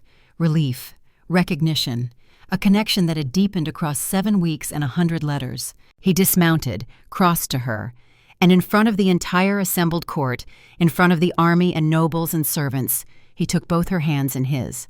You held the kingdom, he said, loud enough for everyone to hear. You proved that strength comes in forms I did not anticipate. Then quieter for her alone. I missed you. Every day, every hour. I need to tell you something, Alara whispered. Private chambers. Now. His expression shifted to concern, but he nodded. They retreated to the royal chambers, leaving the court to speculate. The moment the door closed, Kaelin turned to her. What is wrong? Are you hurt? Did someone threaten you? I am pregnant. The words fell into the space between them like a stone into still water. Kaelin went absolutely white, staggered back a step. No, that cannot be. My mother, she died. The curse killed her. Your mother was not your anchor, Alara said, forcing calm into her voice. Our bond is different. You do not know that. We do not know how this works. His breathing was rapid, panicked. I will not lose you. I will not watch you die the way my father watched my mother die. I cannot. Alara crossed to him, took his face in her hands, made him look at her. You survived 7 weeks at the front by writing to me, by letting me anchor you across 300 miles through nothing but words and trust. Do you really think a bond that strong cannot survive this? I am terrified, he admitted, raw, honest. So am I, but we face it together, the way we have faced everything else. She pulled him close, let him hold her, felt his heartbeat against hers, rapid and afraid. This man who had conquered a kingdom was shaking in her arms at the thought of losing her. I love you, he whispered into her hair. I did not mean to. This was supposed to be strategy. But 7 weeks of letters and I realized I cannot imagine this kingdom, this life, without you in it. I love you too, Alara said, and we are going to survive this, together. They stood in the quiet of their chambers, holding each other against the fear and the uncertainty and the future rushing toward them like a storm. Outside, the kingdom continued its rhythms, unaware that the partnership forged in desperation had transformed into something far more profound. Strategic allies had become something neither had planned for. They had become each other's greatest vulnerability and each other's fiercest strength. And that would change everything. The news spread through the court like fire through dry timber. The queen was pregnant. The Omega who had held the kingdom together for 8 weeks while the king fought on the borders was carrying an heir. Reactions divided along predictable lines. Loyalists celebrated publicly, seeing this as proof of the dynasty's stability. Old guard nobles muttered privately about Omega bloodlines weakening the throne. Opportunists calculated how a pregnancy might create openings for influence, and everyone watched, waiting to see if the Omega Queen would survive what had killed the king's mother. Kaelin convened the healers within hours of Alara's revelation, not the court physicians who treated minor ailments and offered political advice disguised as medical opinion. He summoned Thalia, the ancient healer who had served 3 kings and held knowledge that predated the unification wars. She was a small woman, bent with age, her face a landscape of wrinkles and wisdom. Her eyes were sharp as cut glass, missing nothing. She examined Alara in silence while Kaelin stood rigid by the window, his hands clenched behind his back. "The child is healthy," Thalia said finally. "The bond you share is strong, stronger than any I have seen in 50 years of practice." "My mother had a bond," Kaelin said, his voice tight. "It did not save her." Thalia looked at him with something that might have been pity. "Your mother, may she rest in peace, was not an anchor. She was a political match. A beta from the southern territories chosen for alliance purposes. There was affection between your parents, yes, but not this." She gestured between Kaelin and Alara. "This is different. This is a bond forged in necessity and tempered in trust. It has already proven its strength across distance and crisis." "That does not mean it will survive childbirth," Kaelin countered. "No," Thalia admitted. "Childbirth is always a risk, but I have examined the queen thoroughly. She is young, strong, and carries a bond that grounds your curse. That same bond will protect her during labor." She paused, studying them both with those ancient eyes. "There is something else you should know. The bond you share, this anchoring, it functions as mutual emotional regulation. She grounds your trauma. You provide her security to process her own wounds. This is not a one-way channel." "What does that mean for the child?" Alara asked. "The child is conceived within an active anchoring bond. In my experience, though it is limited, children born of such bonds often inherit neither the curse nor the trauma that requires anchoring. They are, for lack of a better word, balanced." Hope flickered in Kaelin's eyes. "You are saying the curse might not pass to my son?" "I am saying it is possible. I cannot guarantee it, but the bond you share is unusual enough that normal patterns may not apply." She gathered her instruments, preparing to leave. At the door, she turned back. "Your Majesty, if I may speak plainly, your mother died not from the bond, but from isolation. Your father grieved alone, refused comfort, let his curse consume him. That is what killed her. The strain of anchoring a man who would not be helped. You are not your father, and your queen is not your mother, remember that." After she left, Kaelin and Alara sat in silence. The weight of possibility and fear hung between them. "I want to believe her," Kaelin said quietly, "but I watched my mother die, watched my father destroy himself with grief and rage. I know how this story can end." "Then we write a different ending," Alara replied. "We have already changed so much. The Butcher King who chose mercy in the field, the Omega Queen who held court and made peace with her enemies. We are not our parents. We are not bound by their mistakes." She took his hand. "But you need to understand something. I am afraid too. Terrified, actually. But I am also determined. This child, our child, will not grow up with a father consumed by fear and a mother walking on eggshells. We face this together, honestly, no matter how hard it gets." Kaelin pulled her close. They sat like that for a long time, drawing strength from proximity and the steady rhythm of each other's breathing. The next morning brought a different kind of complication. Dorian found Kaelin in the War Council room studying supply reports from the eastern border. The campaign had been successful, but intelligence suggested the enemy was regrouping. Not defeated, merely scattered. "We have a situation," Dorian said without preamble. Lord Valen was caught passing information to an eastern courier, detailed intelligence about troop strengths, supply routes, the Queen's pregnancy. Kaelin's expression went cold. "Where is he?" "Secured in the lower cells. He is not talking, yet." They descended to this dungeon together. Valen was a minor lord, middle-aged and unremarkable, the kind of man who had survived the war by being useful to whoever held power. He looked up as they entered, trying to maintain defiance, but unable to hide the fear in his eyes. "Your Majesty," he started, but Kaelin cut him off. "How long have you been selling information?" Valen's jaw tightened. "I want assurances, protection, a deal." "You are in no position to negotiate. How long?" 2 months, perhaps a bit longer if you count from when the eastern raids first started, since before your campaign began." Kaelin absorbed this. 2 months meant Valen had been feeding intelligence during the entire campaign. Every troop movement, every strategic decision, potentially compromised. The fact that they had still won was luck more than security. "Why?" Dorian asked. "Why do you think?" "I have a minor holding that produces barely enough to meet my tax obligations. The war destroyed my primary income. I have debts I cannot pay and a family to feed. The Eastern Territories offered gold, a lot of gold. I took it." "So you sold your kingdom for coin," Kaelin said flatly. "I sold information for survival. Do not pretend you would not do the same if your children were hungry." Kaelin looked at the man for a long moment. Once, perhaps, he would have ordered immediate execution, made an example, sent a message about the cost of treason.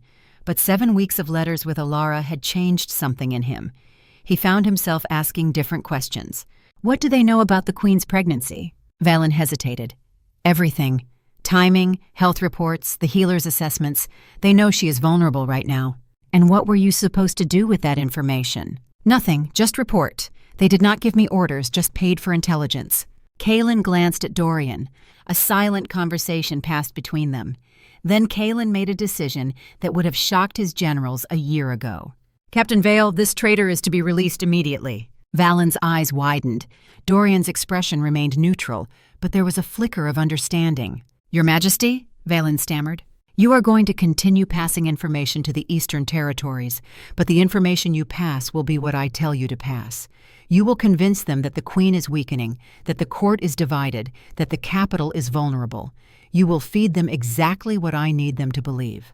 And if I refuse, then you will be executed for treason, and your family will be stripped of their lands and titles. Your children will grow up as paupers, marked by their father's disgrace. Or you work for me, help win this conflict, and when it is over, your debts will be forgiven, and your holding will be granted additional lands from the conquered territories." It was not mercy, it was strategy. But it was also a choice that recognized desperation and offered redemption. Valen stared at him. "You would trust me after I betrayed you?" "No. I will trust Captain Vale's men to watch you every second of every day. And I will trust that your survival instinct is stronger than your loyalty to Eastern gold. Prove me right, and you get a second chance. Prove me wrong, and you die. Simple." Over the following weeks, Valen became a double agent, feeding carefully crafted intelligence to the Eastern Territories, while Dorian's men monitored every contact, every message. They learned the enemy's command structure, their supply sources, their timeline for the planned winter siege, and they prepared a trap. Alara's pregnancy progressed.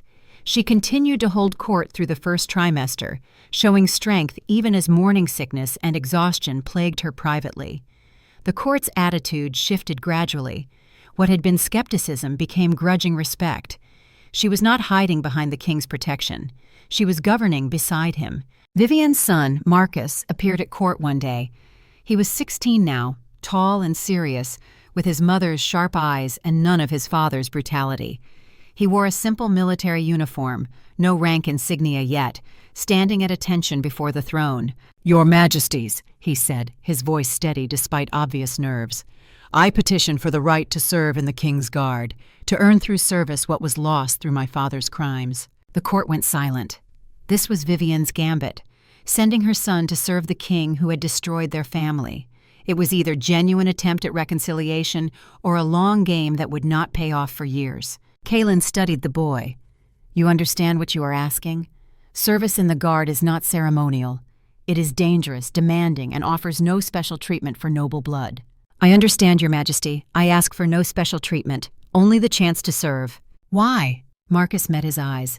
Because my father was brilliant and brutal, and he died for crimes he committed. Because my family lost everything, and we survived on your charity.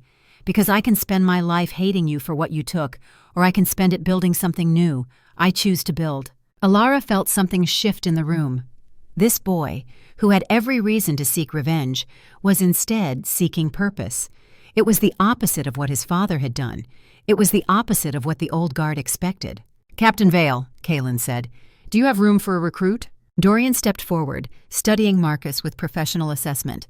If he can survive training, yes. Then he is yours. Treat him exactly as you would any other recruit. No special favors, no special restrictions. He earns his place, or he fails. As Marcus was led away to begin training, Vivian approached the throne. For the first time since Alara had known her, the woman's eyes were wet. Thank you, she said quietly. Do not thank me yet, Kaelin replied. He might not survive training. It is brutal by design. I know, but you gave him a chance. That is more than I expected, more than I deserved. After she left, Alara turned to Kaelin. That was kind. That was strategic. If the boy is genuine, we gain a loyal officer and neutralize Vivian's faction. If he is a plant, Dorian will discover it during training. Either way, we benefit. And if he is simply a boy trying to escape his father's shadow, then we help him build a better legacy. And perhaps that is worth something too. The months passed. Alara's pregnancy became obvious, her body changing in ways that made court appearances increasingly uncomfortable. But she refused to hide, refused to let the court see weakness. Margaret became her constant companion, managing schedules, running interference with pushy nobles, ensuring Alara got the rest she needed, even as she maintained appearances. The old woman's gruff efficiency had transformed into fierce protectiveness.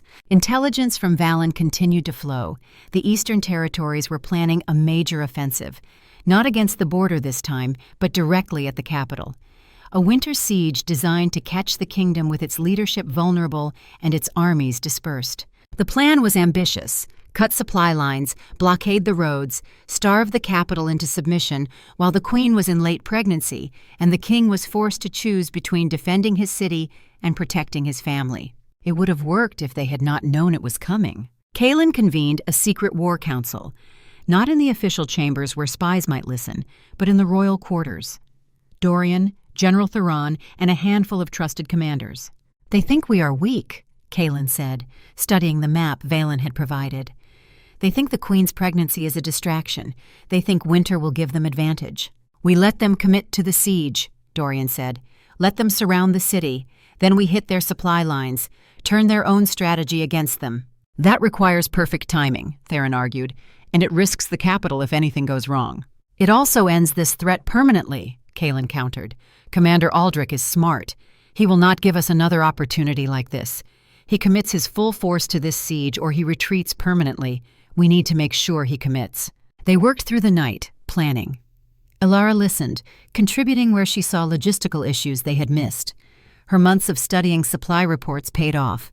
She understood the capital's resources better than most of the generals. We have grain stores for 4 months if rationed properly, she said. Longer if we implement civilian rationing immediately. That will cause panic, Theron warned. Then we frame it differently. Winter preparation, conservation.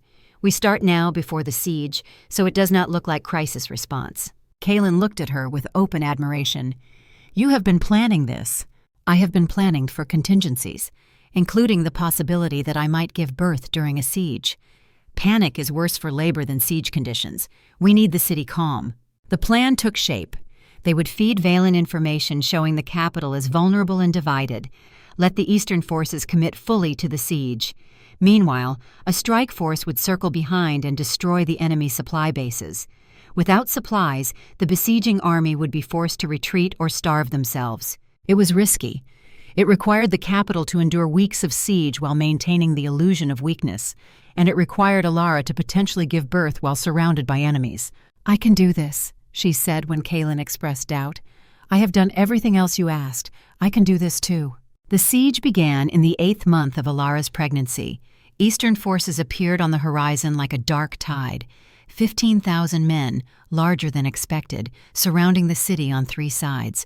They cut the roads, burned the bridges, settled in for a long, cold wait. Inside the capital, life continued with determined normalcy. Kaelin had prepared the population well. Rationing was in place, but not severe. Morale remained steady. The message was clear. This was an inconvenience, not a crisis. But privately, the strain was immense. Kaelin divided his time between the walls, maintaining visible command, and the royal chambers, where Alara's pregnancy advanced into its final weeks. He was fighting 2 battles, the military siege outside and the emotional siege of his own fear. The strike force departed in secret. 2,000 light cavalry under Dorian's command, slipping out through hidden tunnels that dated back centuries. Their mission was simple: circle wide, come at the enemy supply camps from the east, destroy everything. It would take 3 weeks. 3 weeks of maintaining the siege. 3 weeks of looking weak while being strong. Alara went into labor on the 17th day. She woke at dawn with the first contractions. Not severe yet, but unmistakable. She lay still for a moment, feeling the tightening of her body, the beginning of the process that would either give them an heir or prove every fear justified. "Kaelin," she said quietly. He was awake instantly, battle-trained reflexes. "What is wrong?" "Nothing is wrong, but you should send for Thalia. The baby is coming." His face went pale. Then he was moving, calling for servants, sending runners, transforming the royal chambers into a prepared position. He had planned for this, supplies gathered, healers on standby, everything ready. But no amount of planning could prepare him for watching Alara in pain. Labor was slow, hours stretched into half a day. Thalia monitored everything with calm efficiency, but Alara could see the concern in her eyes when she thought no one was looking. Something was not quite right. "The baby is turned wrong," Thalia said finally. "Not dangerously so, but it is making progress difficult." "Can you fix it?" Kaelin demanded. "I can try to turn the child manually. It will be painful." "Do it!" Alara gasped between contractions. "Do whatever you need to do." Thalia's hands were skilled, but the process was agony. Alara heard herself screaming, a sound she had never made before, raw and animal. Kaelin held her hand, his own face a mask of controlled terror. Then something in him broke. His eyes started to shift, gold bleeding into amber, the curse rising in response to her pain, to the echoes of memories he could not escape. "No," he whispered. "Not now, please not now." Alara saw it happening, saw him fighting the flashback, the trauma response, the rage that wanted to protect her by destroying everything around them. She was in too much pain to use their normal grounding techniques, could not form the words to bring him back. "Kaelin," she managed. "Mission, what is your mission?" His eyes snapped to hers, focused. "Protect you. Then stay with me, I need you here." It was the simplest command and the hardest. Stay present. Do not flee into rage or memory. Be here in this moment of pain and fear and choose to face it. He stayed, held her hand until his knuckles went white, breathed with her through contractions, talked her through the worst moments with the same steady command voice he used on battlefields. "You are the strongest person I know," he said. "You held a kingdom. You survived a siege. You can survive this." Hours passed. The light outside the windows changed from morning to afternoon to evening. Somewhere beyond the walls, the siege continued. Somewhere out there, Dorian was fighting to break the enemy supply lines. But in this room, there was only Alara and Kaelin and the ancient process of bringing life into a dangerous world. Finally, after 15 hours of labor, Thalia said the words they needed to hear. "The baby is coming. Push." Alara pushed. Drew on reserves she did not know she had. Pushed until she thought she would break. And then, in a moment that seemed to stretch and compress time simultaneously, release. A cry filled the room, high and clear and perfectly normal. "A son," Thalia announced. "Healthy, strong lungs." She wrapped the baby and placed him in Alara's arms. He was small, wrinkled, covered in blood and vernix, and absolutely perfect. His eyes were closed, his mouth open in outrage at this new cold world. But he was alive. Kaelin stared at his son with an expression Alara had never seen on his face. Wonder mixed with terror, mixed with a love so fierce it was almost painful to witness. "Can I?" he asked hesitantly. Alara transferred this baby into his arms. watched as the Butcher King, the conqueror who had united a fractured realm through violence and strategy, held his newborn son with shaking hands and wept. "He is perfect," Kaelin whispered. "He is perfect, and you are alive, and I do not understand how I deserve this." Thalia worked quietly, delivering the afterbirth, checking Alara for complications. Her expression was professional, but there was a tightness around her eyes that worried Alara. "What is it?" Alara asked. "You are bleeding more than normal. Not dangerously so yet, but I need to stop it. This will hurt." What followed was another kind of pain. Thalia worked with herbs and pressure and techniques that made Alara understand why women feared childbirth. But eventually, the bleeding stopped. "You will recover," Thalia said. "But I must tell you, the damage was extensive. I do not believe you will be able to carry another child." The words settled into the room like stones. One heir, only one. Everything would rest on this small, fragile life now wailing in his father's arms. Kaelin looked at Thalia. "Is she in danger?" "No, she will heal. But her body has been through tremendous strain. Another pregnancy might kill her. I strongly advise against it." "Then we have our son," Kaelin said firmly, "and that is enough, more than enough." The next day, before Alara was even out of bed, Thalia returned with news. She had examined the baby thoroughly, tested his reflexes, his responses, the subtle signs that might indicate the presence of the family curse. "Your son shows no signs of the affliction," she said. "His temperament is calm. His responses are normal. There is no curse in him." Kaelin sat down heavily. "Are you certain?" "As certain as I can be at this age. But yes, the bond you share, the anchoring, it protected him. He is free of the burden that has plagued your bloodline for generations. But he is also not an alpha," Thalia continued carefully. "He shows beta characteristics, strong and healthy, but not dominant. This may cause some in the court to question succession." "Then they will learn to accept a beta king," Kaelin said. "My son will rule through wisdom and strategy, not through dominance and force. Perhaps that is better. Perhaps that is what the kingdom needs." They named him Dorian, after the man who had proven that loyalty and conscience could coexist, after the captain who was, even now, fighting to break the siege and secure the future for this child. Word of the birth spread through the city. Morale, already holding steady, surged. The king had an heir. The queen had survived. It was a sign, a promise that the future was possible. On the 21st day of the siege, riders appeared from the east, not enemy forces. Dorian's cavalry, returning with news of complete victory. The enemy supply camps were destroyed. Commander Aldrich was in retreat. The siege was broken. The eastern forces, realizing they had no supplies to sustain the siege and no hope of reinforcement, withdrew in disarray. Some surrendered. Others scattered into the wilderness. The immediate threat was over. Dorian returned to the capital to find himself a hero and a namesake. When he learned they had named the prince after him, the usually controlled captain actually teared up. "Your Majesty, I am honored beyond words." "You earned it," Kaelin said. "You saved this kingdom. You gave my son a future. There is no higher honor I can bestow." Lord Valen, who had played his part perfectly, feeding false intelligence that made the siege strategy possible, received his promised reward. Debts forgiven, lands granted, a second chance earned through service. Vivienne's son Marcus completed his training and took his oath as a member of the King's Guard. He stood in the Great Hall, 16 years old and serious, swearing loyalty to the kingdom that had destroyed his father and elevated him. Vivienne watched from the gallery, and when their eyes met, Alara saw not triumph, but relief. Her son had found a path that was his own. The Eastern Territories sent emissaries 3 months after the siege, not to surrender, but to negotiate. They had learned that military conquest was impossible. They proposed alliance instead, trade agreements, mutual defense, cooperation rather than conflict. Kaelin and Alara received them together, partners in truth now, not just strategy.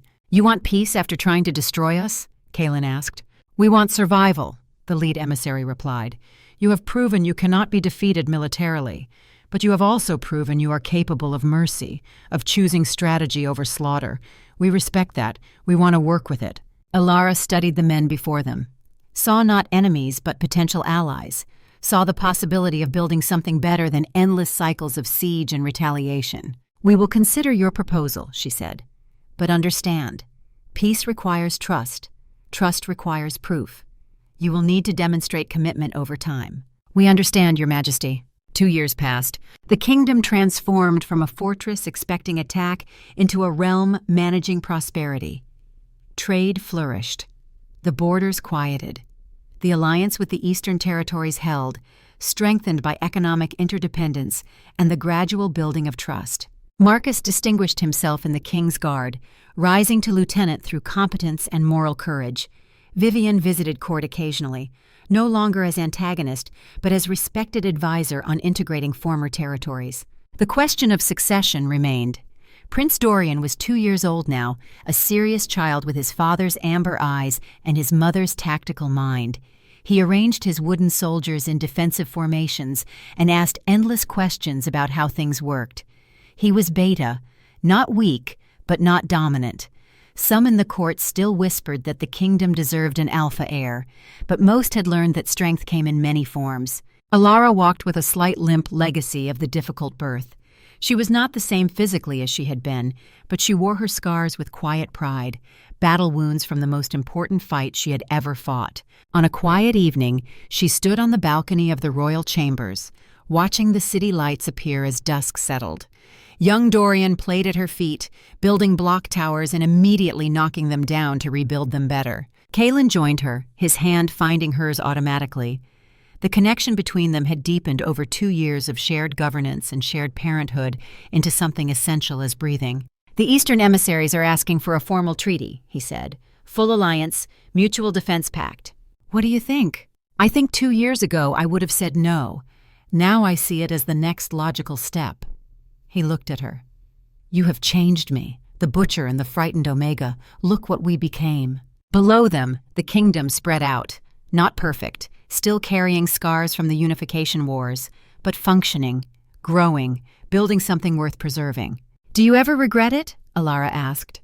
"The contract marriage, the desperate gamble." "Every day," Kaelin said. Then, when she stiffened, he pulled her closer.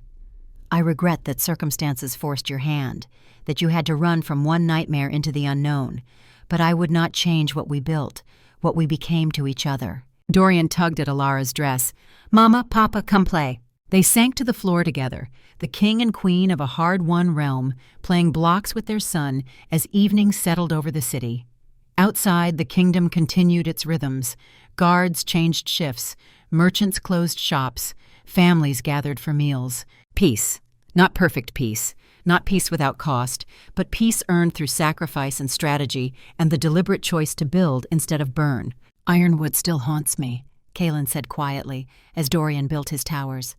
"The scars do not fade, but we build around them. We make their cost mean something." "We are the foundation others build upon," Alara said. "We carry the dead so the living can walk lighter. That is the burden and the privilege of those who survive." Young Dorian knocked down his tower and laughed at the crash, immediately began rebuilding, already planning how to make it taller, stronger, better. Watching him, Alara felt the weight of the future.